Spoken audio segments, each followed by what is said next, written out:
and many notable leaders of the state of New Jersey, the business people, the political people around here. This is exciting. I don't see many of you here, this part of the country or this part of the state very often. I'm delighted that you're here. This is a very, very important day. A year ago this time, the governor introduced his innovation plan for the state of New Jersey. And it was an amazing plan, and he has since done a number of very important initiatives that is really to promote this plan so that it can really become a reality. Specifically, he made trip to 3 major countries that are high-tech: Israel, Germany, and India. And as a result of those trips, he has signed a number of MOUs, a number of relationships have been established, and I think the state of New Jersey, especially higher education, is going to benefit enormously. So I'm really grateful to his effort, and I look forward to the fruit of all that effort. I think we are going to really benefit from that. I don't want to take much of your time because I don't get to have the governor on our campus very often, so I want to leave as much time to him as possible. I just want to welcome all of you, delighted that the governor is here, and I want to introduce Mr. Tim Sullivan, the CEO of the EDA. Please. Thank you.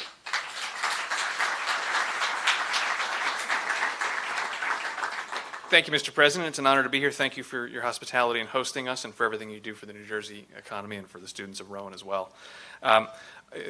It's a bit intimidating not just to be in front of this big room with all the cameras in the back, but also to be on a college campus. I'm one of those people who has the nightmare on a recurring basis of signing up for 5 classes and only going to 4 and remembering there's a final at the end. I'm one of those people, so being on a college campus is always a bit trepidatious for me, but here I am anyway.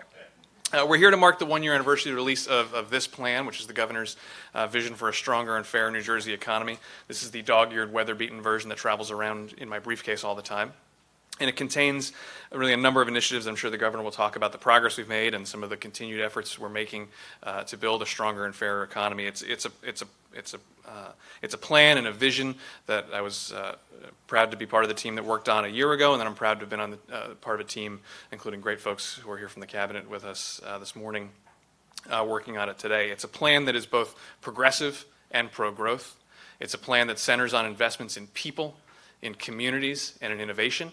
It's a plan that recognizes that incentives have to be one tool in the toolkit, but a tool in service of a broader strategy of building a stronger and fairer economy that provides opportunities for prosperity for every New Jersey resident. We've made a lot of progress, and we're proud of the progress we've made, but we know that there's a long road to go, and I'm sure the governor will talk about that this morning, in building an economy that produces opportunities and an opportunity for a good-paying job for every New Jersey resident in a strong and vibrant community. And so we're proud of the progress we've made. We're proud of the work that's underway and excited for the work that lies ahead under the governor's leadership. And I'm sure he's going to talk about that in more detail in a great conversation with the person I'm proud to bring up, which is Linda Bowden, who's the regional president of PNC Bank, a position she holds after as part of a long and distinguished career in the private sector. She's also the chair. Stairs are over here, Linda. The chair of the New Jersey Chamber of Commerce. She also serves on a number of important boards all throughout the state, including Choose New Jersey's board, and Jose Lozano is here from the representing Choose New Jersey. And so without further ado, please let me introduce Linda Bowden. Thank you, Tim. Thank you, Tim. Good morning, everyone. I am an alum of this university. I can tell you it has changed a great deal in the past X amount of years since I was here, so it's a lot of fun to be here. I did ask the governor how he would like me to introduce him, and he said, keep it very, very short. So I will honor that, but of course I'd be so remiss if I didn't at least say that we are looking forward to a very exciting conversation. We are very appreciative of the governor's leadership in terms of our business community, in terms of the economic environment in the state, and we understand, rumor has it, that there may be a few announcements. So with no further ado, please help me welcome the governor of the great state of New Jersey, Governor Phil Murphy.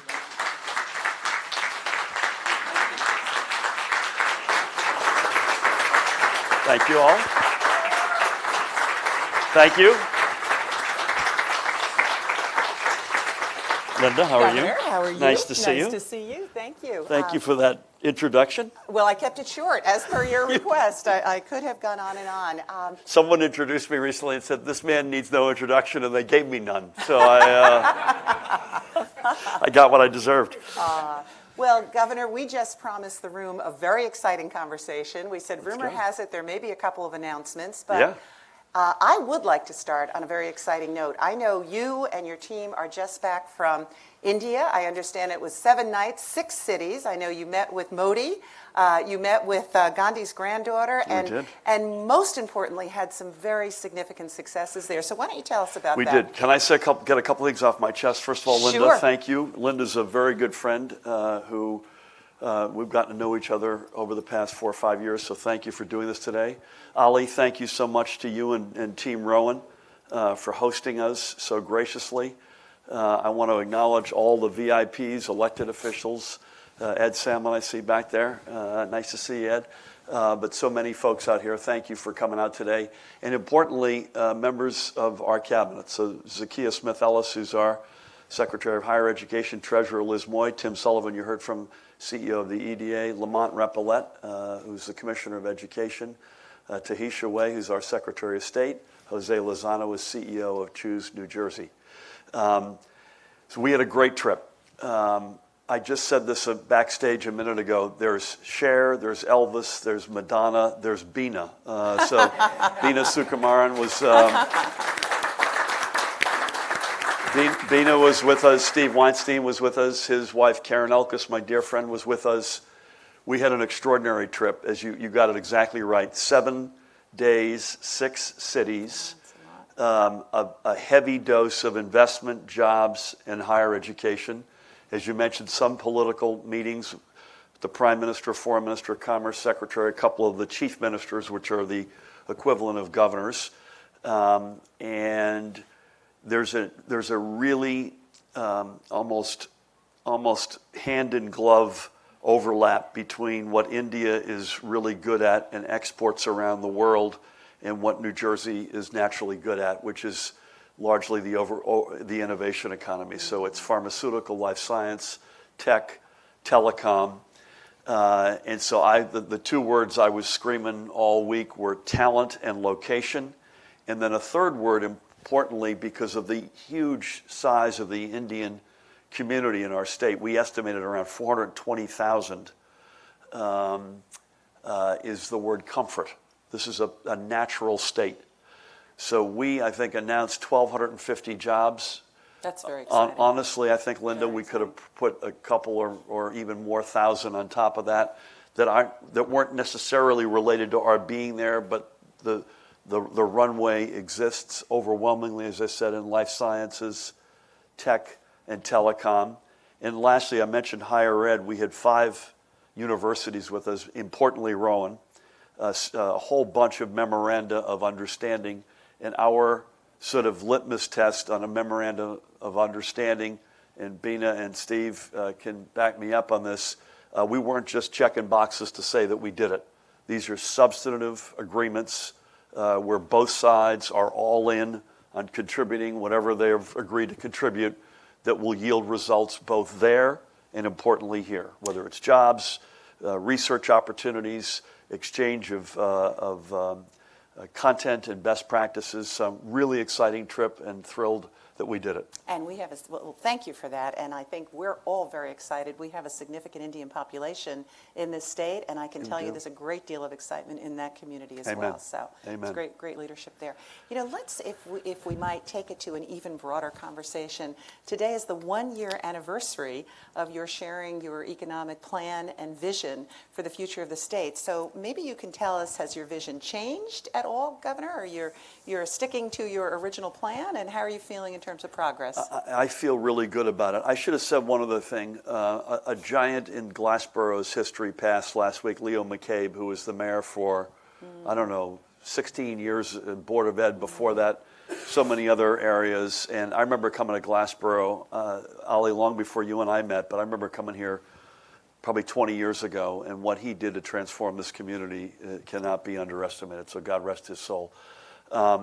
Our vision is largely right where we were a year ago. We launched this, we launched our vision in Nutley a year ago today in the On3 campus, which is a great developing, I'd say, innovation hub. As we usually, if not always do, we're showing some geographic diversity today by being here at Rowan in a different part of the state, which we're thrilled about. I think you have to look in the mirror and be very cold-blooded about who you are, whether you're an individual looking for a job or applying to college, or you're a company and trying to figure out where you want to locate, and certainly if you're a state. I wish we could make cars again in New Jersey. I'm not going to give up, but I'm not putting a lot of money on that. So while our manufacturing base employment has come up dramatically over the past several years, we're probably not going to compete on making airplanes and cars with Alabama or Georgia or Tennessee or South Carolina. But what I see when we look in the mirror, as I mentioned, talent and location and the innovation economy screams out at us. And playing the hand that we've been dealt. And I don't view that, this is a room full of Democrats, Republicans, independents. This is not politics. This is the hand you were dealt. How are you going to maximize playing that hand? So that's, in our vision from a year ago, it was, I used the phrase, I think originally cornered by Wayne Gretzky's father, Walter. Why is your son so good? Because he goes to where the puck is going, not to where it's been. So let's focus on the high wage, high growth sectors of the economy, and that's tech, telecom, life science, advanced manufacturing, increasingly food and beverage, film and TV and digital, a few of the other sectors. That's where the jobs are. That's where the wage growth is. That's what we want to chase, and it's a natural for us. A lot of states may say that, but they don't have the gene pool that we have or the DNA that we have. And so, we are the state that I said many times, we were Silicon Valley before there was a Silicon Valley. And there's a lot of proof to that. And the Rowans of the world are living that proof today. It's talent, it's education, it's innovation economy, it's location. And I'd say one other thing, Linda, we talked a lot about this a year ago. It won't be enough, and we're sticking to this, and we will not waver. It won't be enough just to grow the pie. We have to make sure everybody gets a piece of the pie. Tim mentioned stronger and fairer in his remarks. We are laser focused on that. If anything, and I commit this mistake. We talk about stronger and fairer as though they're two independent silos. The fact of the matter is they feed on each other. But it will not be a successful plan if we achieve it and only grow that pie and don't make sure that everybody gets a piece of their pie, or vice versa, that everyone gets a piece of the pie, but we can't find the money to pay for it. So we got to grow this economy. Someone tagged me as a pro-growth progressive. I'll take that. That's who we are. Proudly progressive, but we want to grow this thing, and we are growing it, and we want to be seen to be fiscally responsible, fiscal stewards, proper stewards of this economy. So that's a long-winded way of saying a year later, exactly almost to the moment, we are overwhelmingly where we are. We're tweaking the machine as we go. We've got a few things we want to talk about today. They're a little bit fresh off the drawing room, but for the most part, we are all in on that vision that we laid out a year ago. So, which is terrific, that consistency. And Governor, you've mentioned the word innovation many times. Anyone who's ever heard you speak has heard that repeatedly. You have been steadfast in terms of New Jersey reclaiming its spot on the top of that innovation economy structure. Do you feel that we can compete with some of the other areas, Silicon Valley notably, that really has established itself in that area? What are our chances of competing? I think the answer is emphatically yes, and we are. Mm-hmm. It starts, frankly, with institutions of higher education. That's if you rip pages out of the Boston playbook or the Northern California playbook, higher education is in the middle of it. So it's not a coincidence we're having this conversation at Rowan. The big research universities are at the core of their success. I think historically, if you look at our history, when we were the dominant force in those industries I mentioned, and by the way, still to this day, AT&T, Nokia, Bell Labs, ExxonMobil, to pick three, still do the overwhelming amount of their research in New Jersey. But But there was a time when we were the only game in town, and I think that we probably at some point in time sat back a little bit on our laurels, which is human nature, both individually and institutionally, and we let others get in the game, and they used higher ed to get in the game. So whether it was Harvard and MIT in greater Boston, or it was Caltech, or Stanford, or Berkeley in Northern California, or Research Triangle in North Carolina, we, through either our inaction or actions in the wrong direction, let them in the game.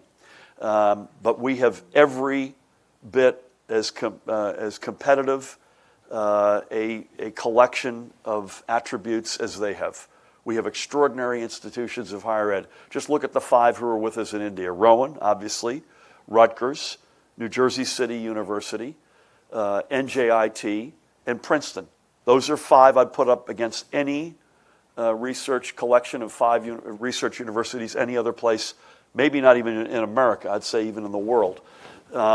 We have the #1 recently ranked, very proud of this, Lamont, God bless you, congratulations, the #1 ranked public education system in the United States of America. We finally beat Massachusetts. That is a big deal. We're #1 in physics based on SAT subject tests, #2 in chemistry.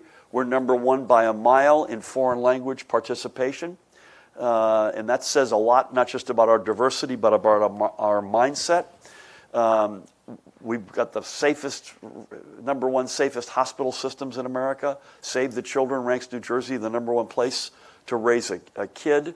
I think we've now got the right policies in place, whether it's NJ Ignite, which Tim administers out of EDA, which allows incubators to get their rent and their overhead covered, which puts more of a focus on their research and development, which is where it should be, or updating the angel investor tax credit or the R&D tax credit.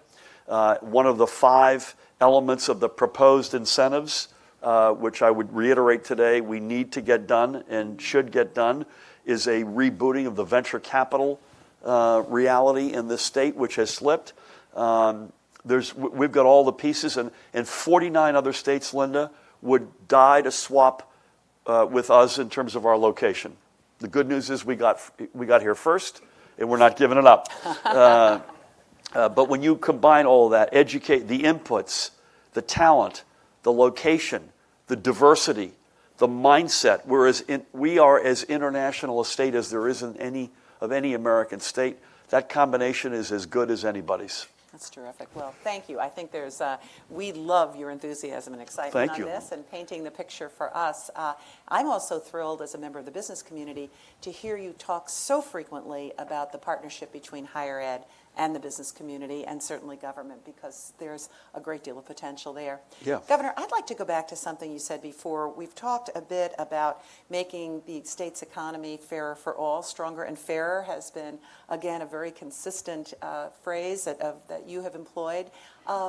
I'd like to hear more about the stronger. I know certainly from a fairer perspective, we hear you on that, but how will making New Jersey's economy fairer help from a stronger perspective? So this is, again, I make this mistake, never mind others, because it begins with me. When you say stronger and fairer, you get the sense that those are 2 silos, and we're working on strength over here, and then we're working on equity and fairness over here, and that never the paths shall cross, and that's just not the way it works, and not what we believe in, and not what the evidence shows. A different way, I mentioned pro-growth, progressive is a different way to say stronger and fairer. Another way that we talk about is we don't believe you make economic progress without social progress, and likewise, you don't make social progress without economic progress.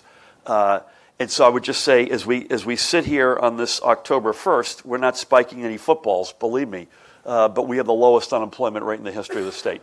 So it's at 3.2%, and that follows a month that was 3.3, and the month before that was 3.4, and each of those were records. Now, we're not immune.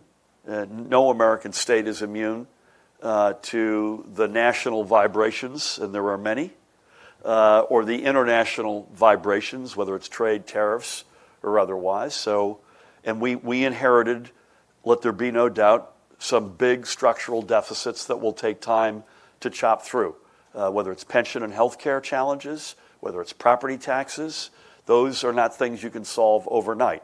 We have a plan. We are pursuing those plans doggedly and making progress.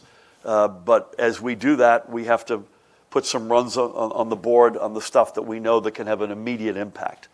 And so if you look at the fairness agenda, and I won't go through all of it, but if you look at $15 an hour minimum wage, done responsibly, I have to say, with the legislature, and I give them a shout out, over a 5 or more year glide path, equal pay for equal work, earned sick leave, a much more robust paid leave program, just to pick those alone, and there are many other examples I could give you.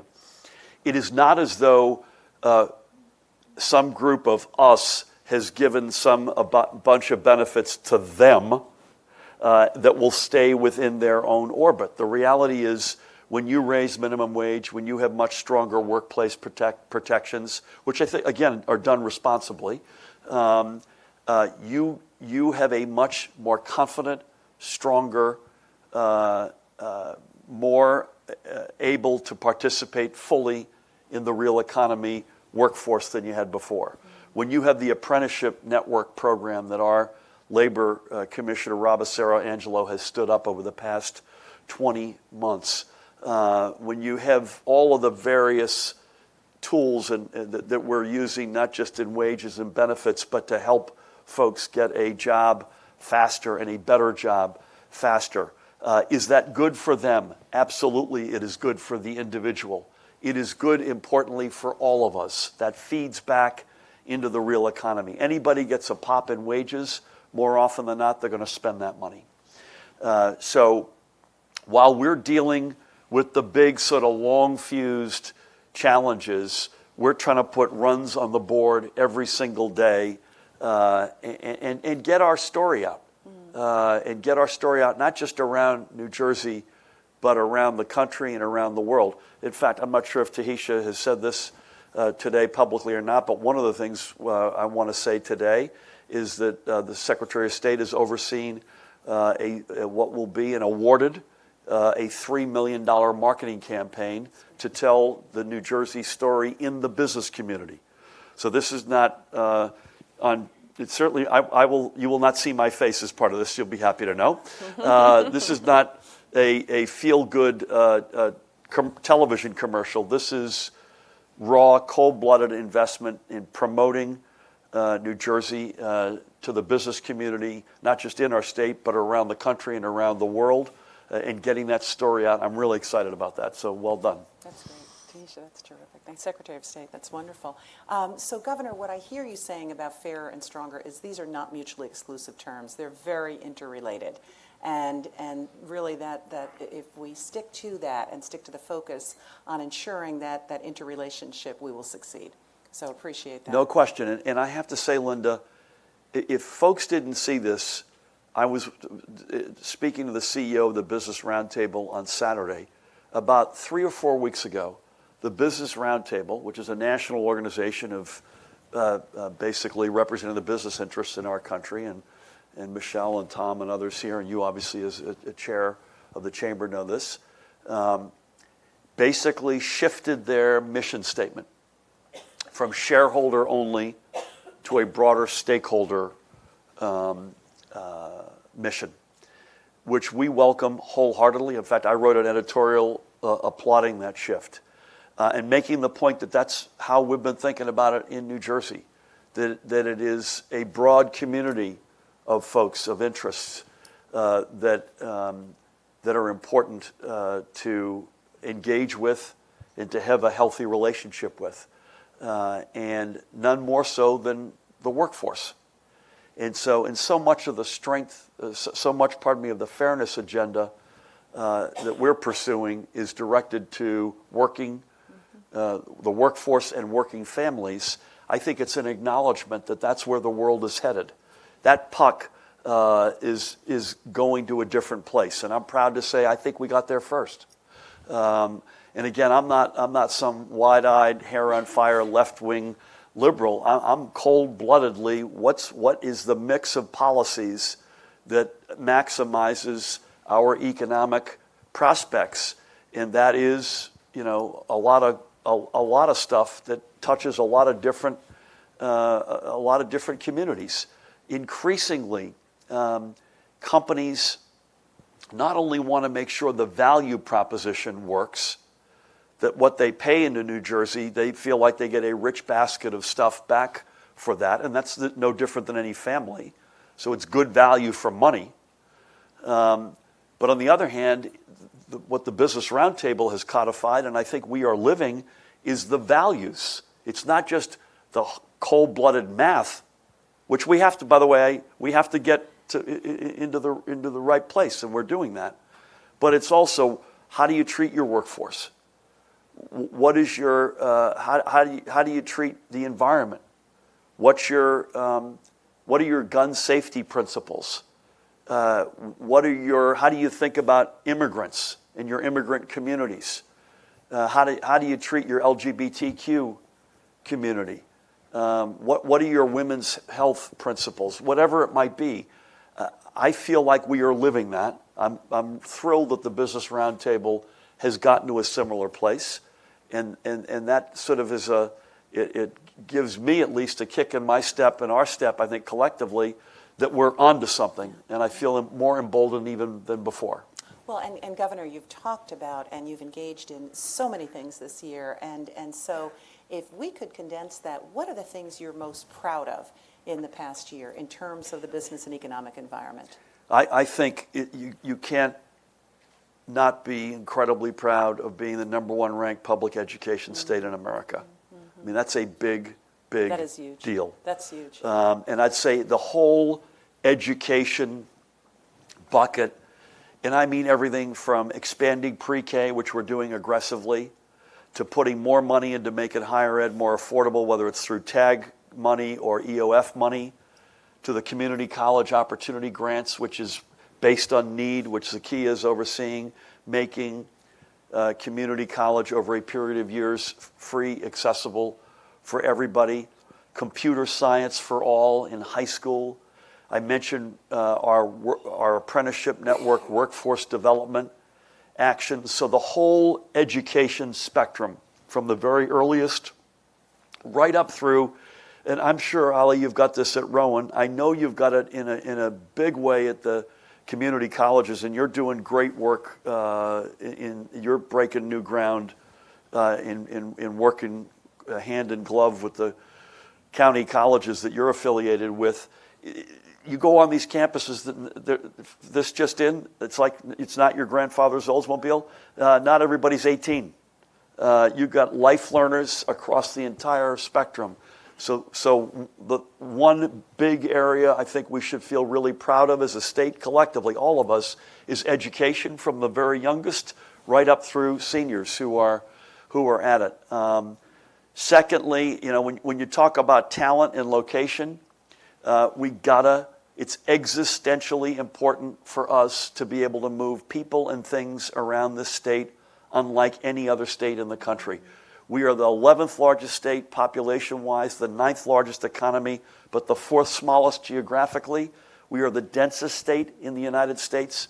We must be able to move people and things better than anybody. On that one, I have to say, I inherited a mess, and we're fixing it. We will fix NJ Transit if it kills me, which it might. I hope not during this session. But that is one that we will get right, and we have to get right. There's no choice. Now, am I proud of the progress? That's a game of inches. That's in football terms, you're running off tackle 3 yards every day. And you got mud in your uniform, and you probably have chipped a tooth, and there's blood coming out of your nose. But you are 1 foot in front of the other, like a lot of the other challenges we have. But I think it's the rebooting of the innovation economy, the pride in that economy, both big companies and small, higher ed at the middle of that, and the inputs in education that are clearly paying off, I would put at the #1 rung of the sources of pride. Again, that's not spiking any footballs. We have a ways to go, and I know that. So certainly something to be greatly proud of. Governor, you touched upon something, in our business, and those of us who deal with our middle market business owners and so forth, what we do here is concern about the workforce in New Jersey. And as you've laid out your vision and your plan for a very vital economic environment here in New Jersey, how can we retain that workforce? How can we ensure that young people want to stay with us and that we're training them in a way that really does indeed meet the needs of our businesses out there? So this is a big topic of discussion on our India trip. And Tim, Jose, and Joe Kelly, I want to give a shout out, our Deputy Chief of Staff in charge of Economic Affairs. Deb Cornavaca is standing right in front of him, another Deputy Chief of Staff. Thank you for your help. We visited, I think, folks, with each of the CEOs of the big Indian companies that are already in New Jersey. And then obviously this is not just Indian companies, this is the whole range. And there's a lot of discussion about this is what we need, this is what you're producing, how closely do they align? And so I'll pick on Zakia as an example. Zakia and Tim, Lamont, Jose, Joe, to pick that group, Carl Van Horn, who's been a senior advisor to me on workforce development for many, many moons. We spend a lot of time trying to deepen the higher ed, both 2-year associate's degree, but also the 4-year in the research universities, how to get that as matched up as possible, and deepening engagement on curriculum. Do you have the folks coming out that we need? So we've got this extraordinary, I mentioned 1,250 jobs coming out of the trip to India, just that week alone. And there's a lot more behind that. And these are really good jobs. It's incumbent upon all of us in this room to make sure that match is as clean and as seamless as possible between what we're producing and what is in demand.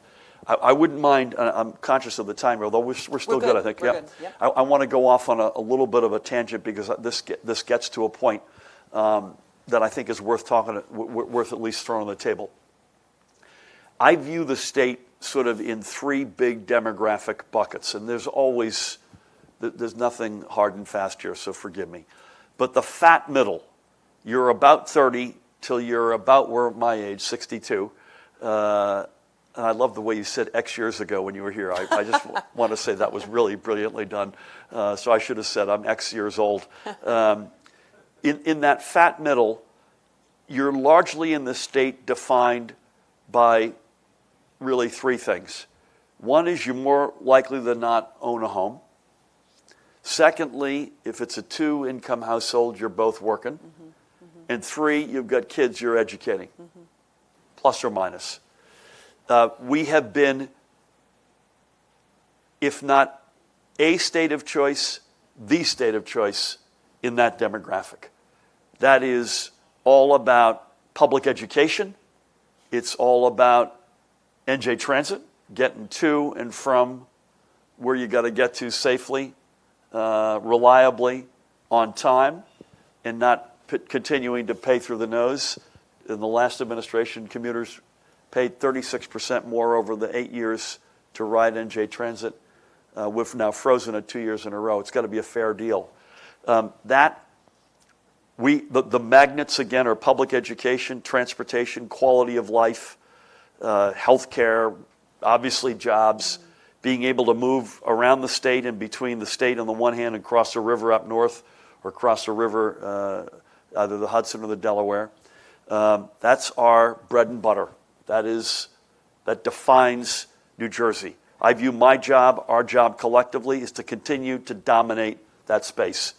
And if there are 2 levers we pull in that space, it's public education to make sure we're top 1 or 2 in the country, and transportation, making sure we can, whether it's bridges, rails, ports, tunnels, you name it, that we move people around and things around. Second headline I want folks to, in that respect, we could do a lot more with our transit locations. And one of the things I want to announce today is an MOU between the EDA, led by Tim, and NJ Transit, to look at our transit centers, our big stations, and I'd say beginning with the big ones that have the disproportionate amount of the traffic, Newark, probably Trenton, Metro Park, Jersey City, to pick those four, but it'll be beyond that, to literally work together and figure out how we bring those up to the 21st century and develop those as real transit hubs and villages, taking underutilized assets and getting them to punch at their weight. So that's another thing I want to announce today. This is real. This has never been done before between the EDA on the one hand, NJ Transit on the other. And any economic development textbook you read will tell you, you get your transit centers hitting on all cylinders, you're going to have big economic development as a result. So I apologize. The fat middle is that demographic. But then you've got on either end, you've got a demographic that's been more challenging for us. The 18 or 22-year-old, up till that 30 year when they decide that they want to have a family, and then the 60-something to infinity. On this side, we've lost too many high school seniors, Ali, you and I have talked about this, to out of state. And if they stayed in state, we've lost too many graduating college seniors to a job out of state. So we've got a whole set of policies that we're throwing at that, including, by the way, NJ Transit and transit villages, which have a big impact increasingly on millennials that don't have the appetite to drive a car that our generation did. But it's also its college affordability. It's incubators and getting them fired up. It's venture capital, getting the startup community more generally fired up. It's walk-around communities that millennials feel really good about living in and working in. It's having the best institutions of higher education of any other state in America. I'm being incredibly proud of that. Princeton, by the way, just rated yet again as the #1 in America. Rowan with a great rating and rising almost every day. It's getting the skills that they've got, mentioned a minute ago, coming on a whatever level degree they've got that match up as seamlessly as possible with the skills that are required. So there's a whole host of things. I'm not doing it for this reason. I want to get adult use marijuana done for the social justice reasons. The racial gaps are extraordinary. The status quo is completely unacceptable. But I have to admit, if we get that done, that won't hurt over here either, as a reality. So there's a whole set of policies over here. And I'm quite optimistic that we are closing in on solving those riddles. The biggest challenge remains over here. And I want to make sure, I know you all know this, but I want to make sure more importantly you know that I know this. You're in your 60s typically. You're sitting with your partner and you say, wait a minute, we still own our home, but we're retired, so we got more of a fixed income, and our kids have graduated from high school. And 53% of our property tax bill on average is public education. And I'm not paying for Johnny or Mary to go to school anymore because they've graduated. I want to stay in New Jersey. I need a reason to believe. And I think that's the hardest nut for us to crack. We are cracking it. That's shared services. That's the state putting a lot more money into public education so local property taxpayers don't have to. The last administration underfunded that by $9 billion. We put 2 back-to-back historic years in there. It's growing the economy. It's the homestead rebate. It's senior freeze. It's helping our seniors and veterans out. That, to me, is the harder of the 3 nuts to crack. So again, I wanted to just say that the big fat middle remain a state, if not the state of choice. That's education, transportation, quality of life. It's continued to keep as many millennials, 18 or 22-year-olds, with great jobs, the skills necessary, the quality of life that they want in this state. Higher ed plays a huge role there. And to continue to find ways for our seniors, particularly the homeowner senior, to say, you know what, it's worth it. It makes sense for us to stay in this state. I think that's a terrific point because there are a few of us in that group here today, and you're right. How can we create an environment that makes us want to stay? So I appreciate Amen. that focus. Governor, switching to something that you did touch upon, but I want to focus on it a bit more. You have outlined a brand new vision for the state's tax incentive program. While I know your task force had found some challenges with the tax incentive program that did exist, the business That community. would be an understatement, by the way, I believe. I'm being tactful here. Yes, that was brilliant. The business community feels very strongly that we do need tax incentives. So maybe you can share where you stand in terms of creating a new suite of incentives. We don't disagree with the business community one iota. We want tax incentives. But with a couple of important footnotes. Number one, I'm really proud of what we've put forward. And it wasn't even last October. We've been talking about these incentives since almost the day I got into office. We've got a suite of 5 different incentive programs. One of them is real estate focused, and it's a lot. I mentioned a minute ago the importance, as an example, of transit hubs is a big community focused, smart elements to that. Another one is a new corporate program, which I think is a tuned up version of the old one.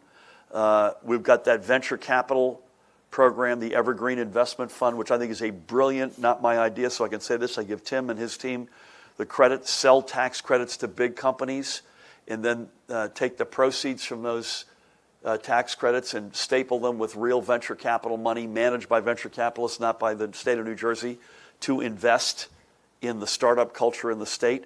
And by the way, it's not just money that we staple to the VC money, but a commitment from the big companies for care and feeding, starting an incubator, mentoring young people, whatever it might be.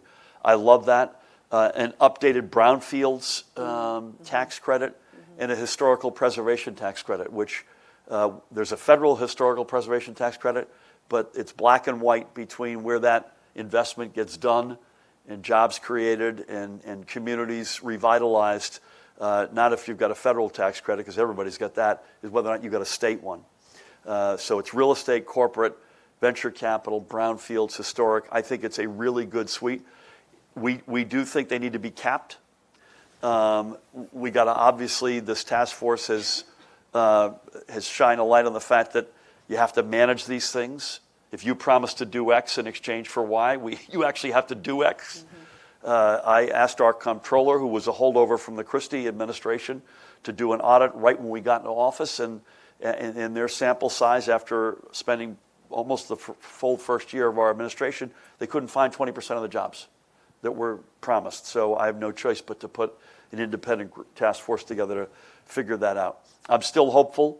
In fact, I'm more than hopeful. We need them, and I'm optimistic that we'll get to a good place. But I'm not going to extend the old ones. I'm not going to keep reading insane articles in the newspaper like that one in the New York Times last week. I'm not sure you saw it, where everybody put the same address in as their out-of-state alternative, and then they went to New York and said, "By the way, could you give us a little color on the?" And New York had never heard of these companies. I mean, come on. I'm not going to stand by that. So I'm proud of what we put forward. We're reasonable people, but we need a new mousetrap, and I think we'll put it out there. Second big footnote, it can't be the only tool. In the last administration, we were a one-trick pony. We can't be that way. That's not how companies and families make decisions these days. Do we need to be competitive with our tax incentives? 100%. We need to have that value for money equation has to work.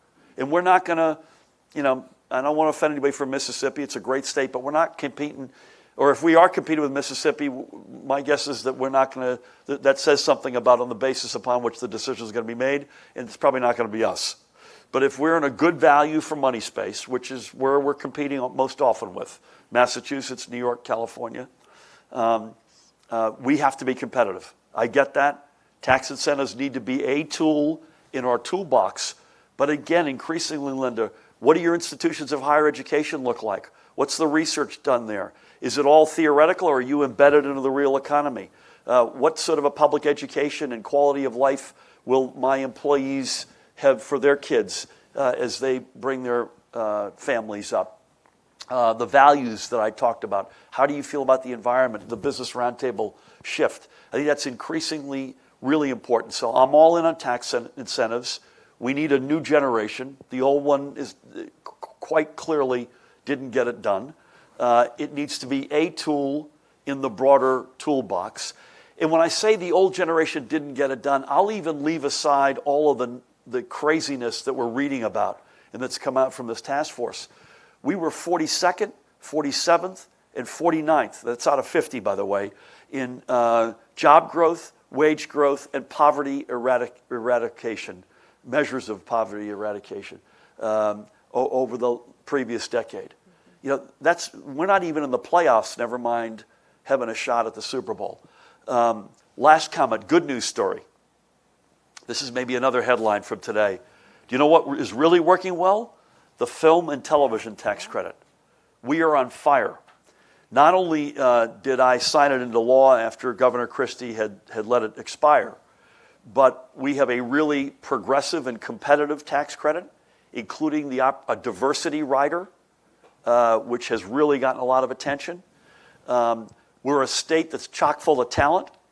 We're incredibly dense with the size of Israel, which the LA film people remind us of, but with incredible diversity of the look, from agriculture to urban and everything, the shore, everything in between. Other states have started to sort of step on their toe. Georgia in particular passed what they call first heartbeat law, which scared a lot of talent out of Georgia. And folks are looking around. We've got another thing going for us. We've got a big organized labor presence, and that's a big organized labor. We're a proud organized labor state, and that's a big organized labor industry. So I'll throw another headline up from today. And we've had good conversations with the legislature on this. I think we want to both lengthen this credit and not heroically, not hugely, but seriously consider raising the cap. The cap is actually quite modest at the moment. And lengthening the credit, if you wonder why you need to lengthen it, it's not for making a movie. I was sitting, you can't say this every day, so I was sitting beside Steven Spielberg a few weeks ago in Patterson making West Side Story. You need it less for that, but if a television pilot takes hold and it's successful, that could be an 8 or 10 year run. And those are big money spinners. Movies are great, but they come and go. TV programs, if they're hits, they last. And so when we spent, a whole bunch of us, First Lady was with us, we were 24 hours with all the heads of all the studios in LA. They love our incentive program. They love our talent. They love that notion of the looks we can give in a very small amount of geography. They love the values that we stand for. The two big questions they had was, can you look at possibly extending this so that if we had a hit television program? And secondly, we need some big box interior stages built, which New York's got a ton of. New Jersey, because we haven't had the credit, doesn't. And I think it's fair to say, Jose and Tim and Joe, that a bunch of those are being built as we speak. And so that's another headline I'd say. For all the noise around the core incentives, which again I'm optimistic on, the film and TV is a huge hit. And by the way, the payback is immediate. This is not like the other incentives where you promise to do X, but it's over 10 years.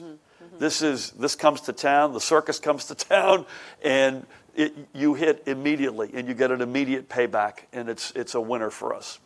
There may be some jobs as extras in some of these films for yes. The TV shows. Yes, that's the reason why Lamont is here today.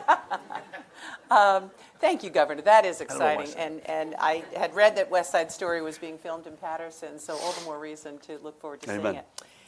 Shifting gears a little bit, one of the pillars of your economic plan was to really work towards ensuring that government works more efficiently. Now, there may be some cynics in the room, not relative to Jersey government, but just a government period. Maybe you can tell us what progress you've made and what the future looks like in terms of that realm. Yeah, I think that's a fair point. These are not all easy questions, including to answer, and I don't want to overstay my welcome.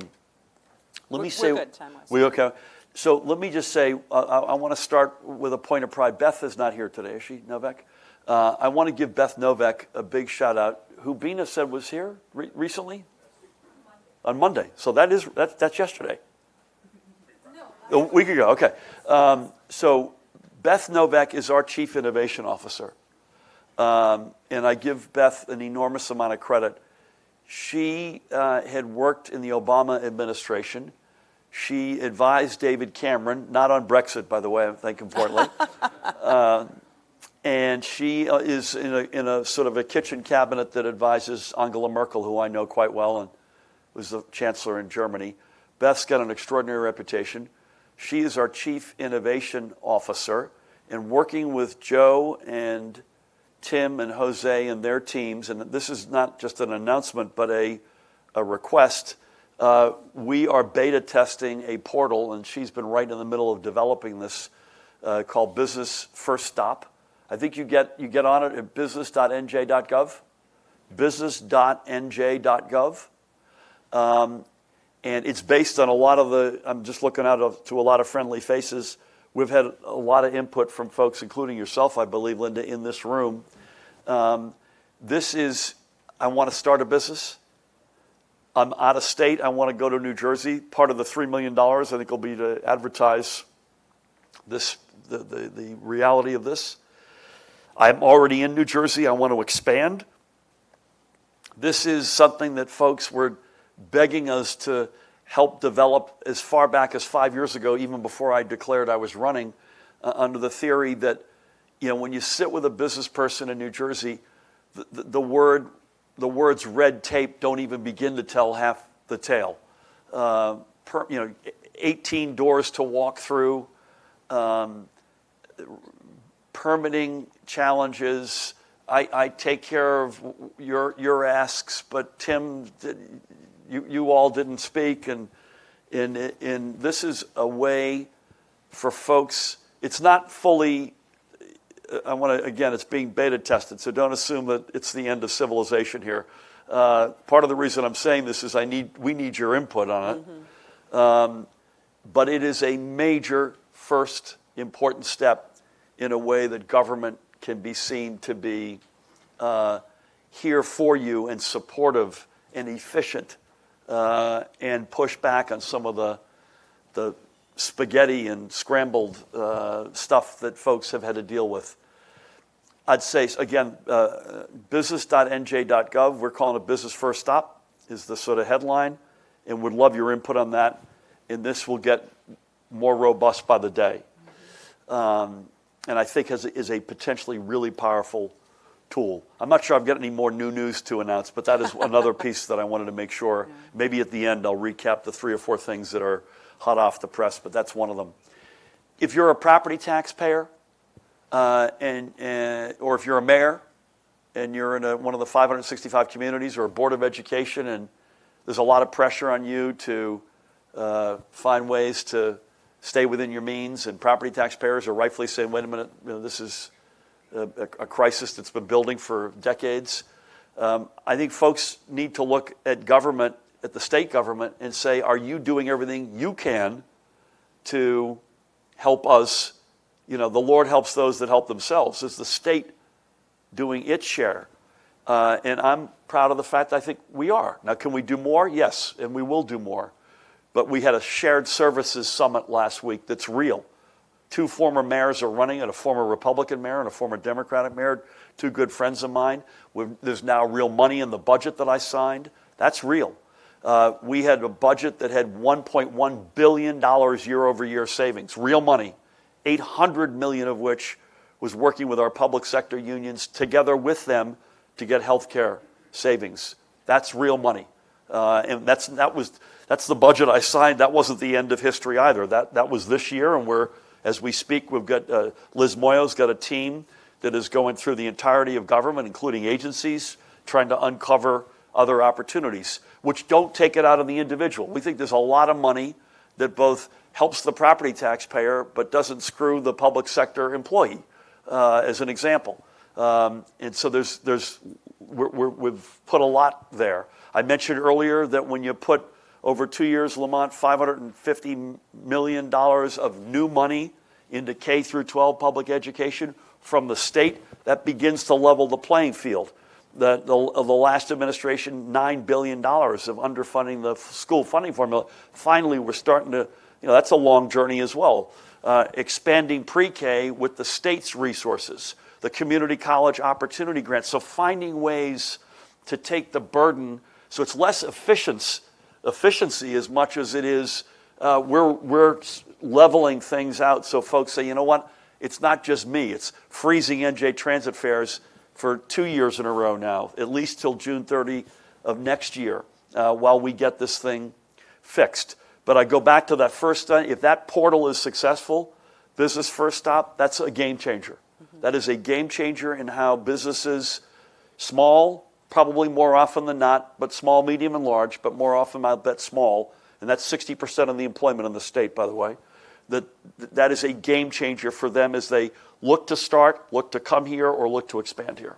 Yeah, and Governor, I have to say, you were kind enough to meet with one of our customers, Rotorclip, or talk to them, and getting back to that efficiency in government, as you might recall, it was workforce development and efficiency. Yep. So you are absolutely onto the. Boy, did he tee off on me. And you know what? We welcome that. We're not going to get better unless we do. And he had talent was his big. Yeah. Where do I find the talent? And we're a talent state. There's almost no. I mean, probably Massachusetts and we are the two that battle it out every year. We beat them this year. I hope we can continue to beat them. But his point's a fair one. And that's. By the way, if any of you want to ship in clients or yourselves to get in the ring with us and beat us up a little bit, we welcome that, because I know we'll be stronger if we do. And he greatly appreciated that conversation. conversation. It was good. Thank you for that. Governor, let me bring you back, and we have two more questions, and we're in good shape time-wise. Okay.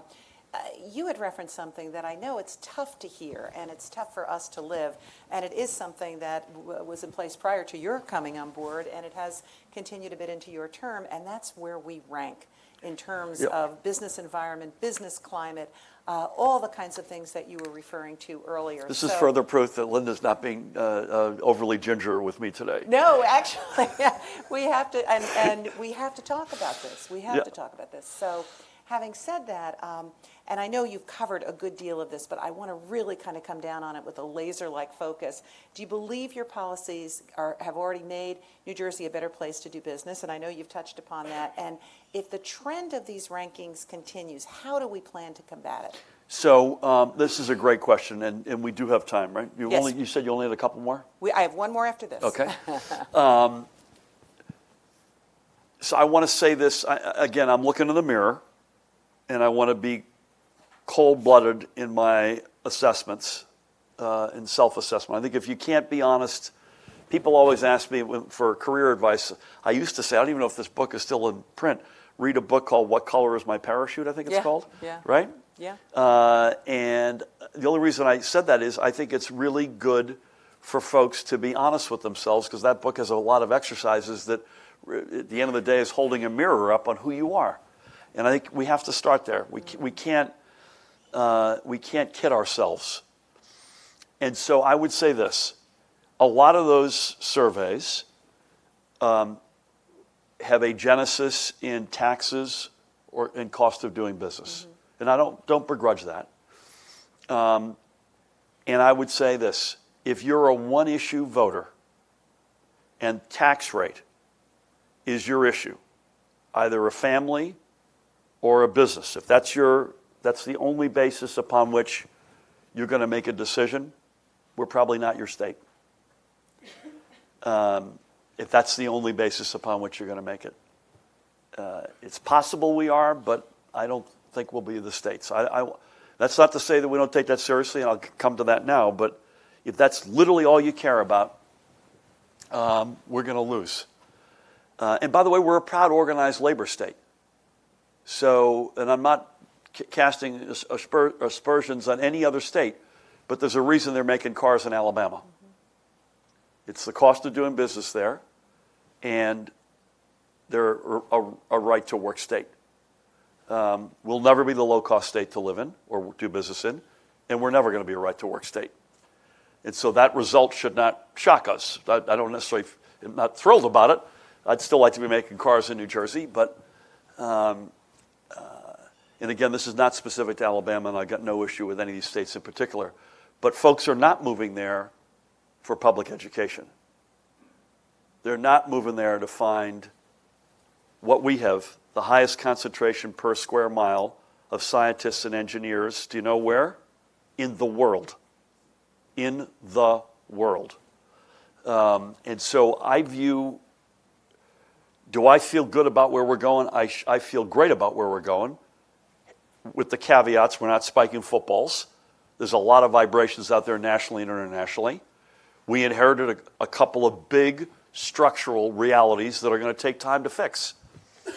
And so all I would say is if your spectrum of inputs as you make decisions as a family or as a business is wide, we'll compete with anybody. The wider that spectrum of consideration, the better it is for New Jersey. So if on that list is taxes, by the way, and I'm not shying away from that, our job is to make sure whether it's crack on the back of property taxes or making sure that we get to a good place on incentives and that we have that tool in the toolbox. That's on that list. It's on the list. I got it. Public education is on the list. Healthcare. We're the only state in the nation, by the way, that reacted to the Trump administration's dismantling of pieces of the Affordable Care Act that passed laws that allow you, if you're on the exchange on average this year in New Jersey, you're 9.3%, you're paying 9.3% less in premiums than you paid last year. No other state in America can say that. And 21% lower than it otherwise would have been. So, education, higher education, earliest years up through that, quality of life, healthcare, maximizing our location, playing that hand to our fullest. One of the things that angers me most about the state of NJ Transit that we inherited, that's not politics. If you're dealt a hand of these are the attributes, and one of them is your location, it doesn't matter if you're a Democrat or Republican, a communist, a socialist, from Mars. Maximize that hand. And that's what we're doing. And so if that spectrum, if you care about the environment, if you care about gun safety, if you care about LGBTQ communities, if you care about women's health, sensible immigration and law enforcement policies, if you embrace diversity as opposed to a create an us versus them reality, we will compete with not just any state, any nation in the entire world. And it's not a mistake that we came home with a lot of jobs out of India. One meeting, and I don't know how many, Tim, Jose, you guys, Joe, would know, how many companies, either in big rooms like this or privately, did we meet with? Hundreds? Hundreds. Incentives came up once. Once. One time in one meeting. And by the way, it was a tough meeting. It was real, and it was not that you guys are, by the way, this is a company that already, I think, has 500 people in New Jersey, and they want to grow it. So they're talking about how to go from 500 to 1,200. They're looking at a few states. The good news is they're looking at states that look like us, so we have a horse in that race. But the wider the spectrum of considerations, the better our chances. And again, we'll compete if it's that wide, if it's the whole spectrum, if it's talent, if it's how plugged in, this is a question you hear a lot of, how coordinated is the higher ed, treasurer, EDA, commissioner of education, secretary of state, non-government but sympathetic private, Choose New Jersey, and the front office, how coordinated are you? Bless you. We don't miss a thing up here. There is no better coordinated group of any state anyone has we've come across. So I just feel like if it's a holistic, I'm making the decision, Mr. and Ms. Biz CEO are making the decision based on a holistic set of factors, including being competitive in the math and taxes, we'll stand up to anybody. I've mentioned this a couple of times. We come into office January of 2018. Couple of big structural realities. Over here, this side gets more attention than this side. So I'm going to hit a third rail, if you don't mind, as we're rounding third and heading home. The one that gets a lot of the attention, you see this in the Path to Progress discussions that Steve puts out. You see it in any conversation with anybody. I was on Ask the Governor last night. The one thing, sports betting, by the way, I should talk about, but if you want to put a bet on Ask the Governor, what do I know? What topic do I know will come up? Property taxes, right? So pension, healthcare, property taxes are decades in the building, and it will take a while. We're chopping through each of those, but they'll take a while to get to the right place, and we have to do it the right way. There's another big one, though, that we also inherited, and that's a revenue crisis. A, we haven't been growing, we're now finally growing again. And when you grow, you have more revenues. That's an obvious point. But we sort of missed, if we had grown at an average American state growth rate over the last administration, we'd have multiple billions of dollars more at our disposal than we have. We grew under average, and I've already mentioned we didn't achieve the measures of equity either. But we also cut off sources of revenues. And I know this isn't necessarily popular for everybody, but the millionaires tax stopped in 2010, or NJPP's in the House, or 2011? 2010. It's not just that that's $500 million a year, but it's now $4.5 billion of cumulative revenue we don't have. The sales tax got cut based on a gimmick in December of 16. That's almost 3 years. That's about $2 billion. So that's about $6.5 billion. Billion.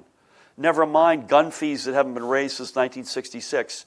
What I think is a corporate responsibility fee, which is if you're a big company and you don't provide health care for your employees, we think you should help us pay for Medicaid for those employees. A very modest amount, by the way. If you're an opioid manufacturer or distributor, we think you should help us pay for our massive, critically important opioid programs. So with all due respect to the structural challenges over here, which are real and we're working on, and there's a lot of, actually, of the 27 bills that constitute the path to progress, I've signaled, I think there's plus or minus 20 of them that we're good with, and maybe even more.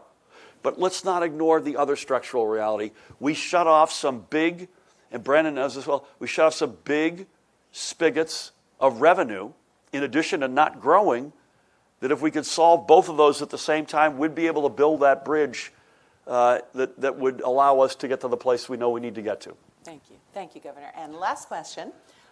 If you would go back and sort of reiterate the announcements that you made today, because there's a lot of very exciting things that you've shared, and then just end on just what is your economic vision for the future? What, in your mind, should New Jersey look like 5-10 years from now? Love that. And Linda, thank you very much for being a gracious host. I feel like that millions of people out there at the cameras have switched from watching Good Morning America, the Today Show, and they've watched us instead, and I'm very honored by that. That's very optimistic. Very optimistic. I hope you all move to New Jersey. Yeah, right. I think today that there are 4 things that I've said today that I've not said before. Number one, Tahisha has overseen, as the Secretary of State, what will be, and this was in the budget, $3 million smart, focused business promotion campaign to make sure the world knows our story. I don't believe that's been uttered before today. Secondly, EDA, NJ Transit, Memorandum of Understanding, all in on underutilized transit in the neighborhood, transit hub assets that we can be a lot smarter about developing, including with the private sector. So this is not just EDA and NJ Transit doing it, but with some folks in this room and beyond. And I mentioned some of the big ones, but I'm not limiting it to them. But Newark, Newark Penn is a big potential for us, including with the private sector. Jersey City, Metro Park, Trenton are 4 that jump off, and there are probably others. That's the second thing that is hot off the press. Thirdly, just to underscore, in addition, we really want to get the incentives across the goal line, the ones that we've proposed, and working with the legislature, and we're reasonable people, and I think we've shown that. The film and television tax credit is a home run for this state. You know, there are some bespoke industries that we are spawning, and that's one of them. It's going to quickly go from bespoke to mainstream. So I think a credit that is where the cap is somewhat larger and the life of the credit is somewhat longer is good for the home team. Parenthetical, sports betting is on fire. We've already passed Nevada. I'm personally, we're not satisfied just to have that top line. We want that industry, whether it's the technology, the regulatory, the new products, we want that to be developed in New Jersey. And that's something that Tim and Jose and Joe and I are pursuing aggressively. Another potential bespoke industry, blockchain. New York, for whatever reason, you would have thought New York City would have lip-locked this industry. They don't appear to have done that. We think there's an opening for us, and we're gonna seize it. So fintech is one of the industry sectors I neglected to mention earlier. A lot of Wall Street's in New Jersey. J.P. Morgan was on our trip to India, and I asked casually how many folks they had in New Jersey, and even I was surprised. They have 12,000 employees in Jersey City. Barclays has one campus in Whippany with 5,000 employees. So fintech, blockchain, et cetera, that's another bespoke industry. Okay, I got off my thing. And then the fourth thing is this business first stop, the portal, business.nj.gov. I think it's a potential game changer. Again, it's in beta test mode, so don't get mad at us if it's not perfect, which it isn't, or as robust as it needs to be or should be. But that is it. So again, $3 million to promote the business opportunity, serious MOU between EDA and NJ Transit on transit hubs, film and television tax credit. Would love to see the cap raised and the time go out. And lastly, business first stop, business.nj.gov. Your second part of the question, Lyndon, thank you for being a patient host this morning. What do we want to see 5 or 10 years from now? We want to be dominating in the innovation economy. We want to continue to lead with talent and location. We have to be a state that has solved the inequities, particularly on racial and gender lines. We have the widest white, non-white gap of persons incarcerated in America. You heard me say, I think we were 47th in measures of poverty eradication. We have to have an ecosystem in this state that is not just the gold standard in America, if not the world, in terms of life sciences, pharma, tech, telecom, but that folks say it's also the most diverse. It's also the fairest state in the nation, in that ecosystem, represented both by the players, by the investors, by the employees, by the social reality. And that this is a state, as a result of that economy, that's a really good place to live.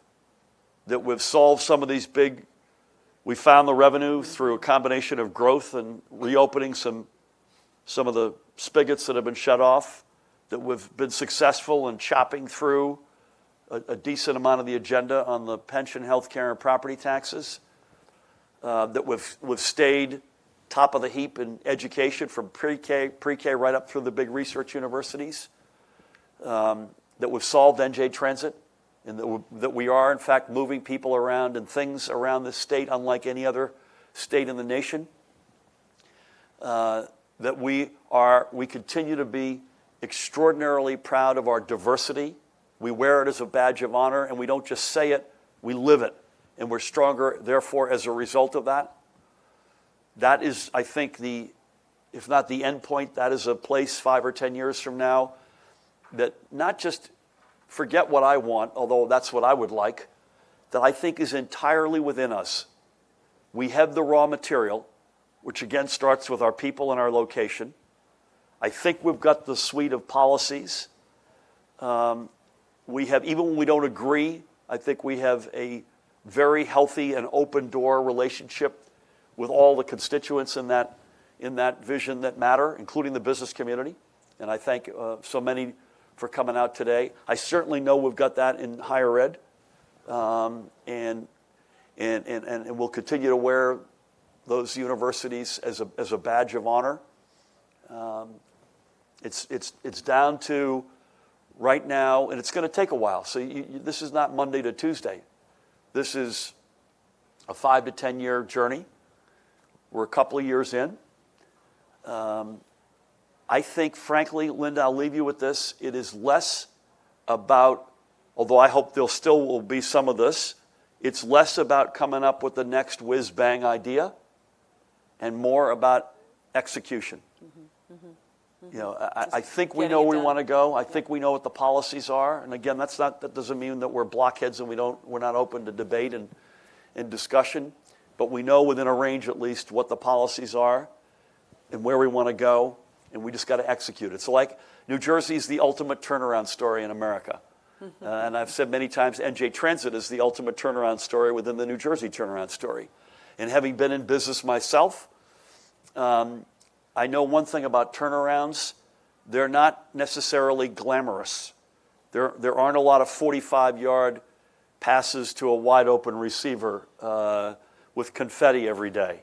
These are, I apologize for using football, which is on my mind for some reason so much. John Harmon's laughing at me. He played. This is a 3 yards off tackle, day in, day out, grinding it, knowing where you're going, be dogged about that, always course correct if you think there's something that you should tweak. But I think this is overwhelmingly execution, being true to yourself. Again, I'll leave where I started. We've got to all look in the mirror. This is the hand we've been dealt. Let's be honest with ourselves about that hand, and let's maximize that hand at all costs.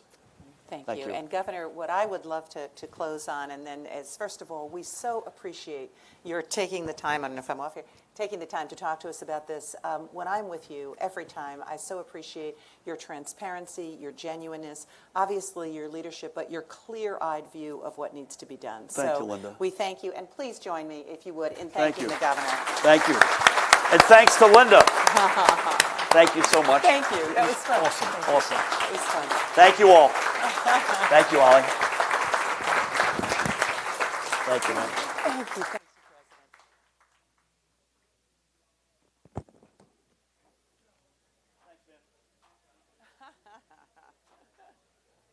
Okay, you need this back here, huh?